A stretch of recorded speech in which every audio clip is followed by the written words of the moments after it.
جاء رجل إلى أمير المؤمنين عمر بن الخطاب رضي الله تعالى عنه وأرضاه، وكان الرجل معه ابنه، وليس هناك فرق ما بين الابن وأبيه. فتعجب عمر قائلا: والله ما رأيت مثل هذا اليوم عجبا، ما أشبه أحدا أنت وابنك إلا كما أشبه الغراب الغراب. والعرب تضرب في أمثالها أن الغراب كثير الشبه بقرينه. فقال له: يا أمير المؤمنين، كيف ولو عرفت أن أمه ولدته وهي ميتة؟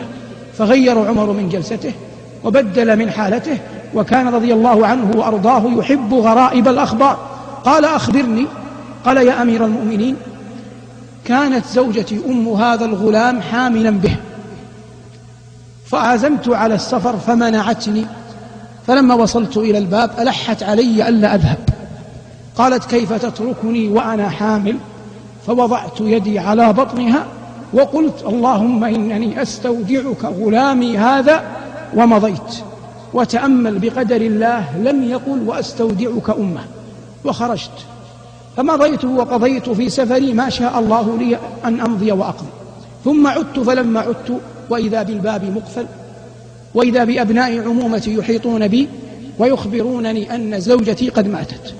فقلت: إنا لله وإنا إليه راجعون. فأخذوني ليطعموني عشاء أعدوه لي، فبينما أنا على العشاء إذا بدخان يخرج من المقابر. فقلت: ما هذا الدخان؟ قالوا: هذا الدخان يخرج من مقبرة زوجتك كل يوم منذ أن دفناها. فقال الرجل: والله إنني لمن أعلم خلق الله بها، كانت صوامة قوامة عفيفة لا تقر منكرا وتأمر بالمعروف ولا يخزيها الله أبدا. فقام وتوجه إلى المقبرة وتبعه أبناء عمومته.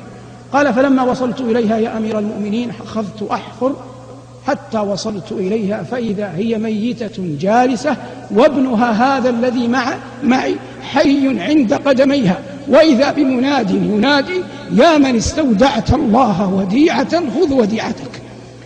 قال العلماء: ولو أنه استودع الله جل وعلا الأم لوجدها كما استودعها، لكن ليمضي قدر الله لم يجري الله على لسانه أن يودع الأم. اللهم إنا نستودعك ديننا يا رب العالمين، فارزقنا الثبات عليه حتى نلقاك يا ذا الجلال والإكرام.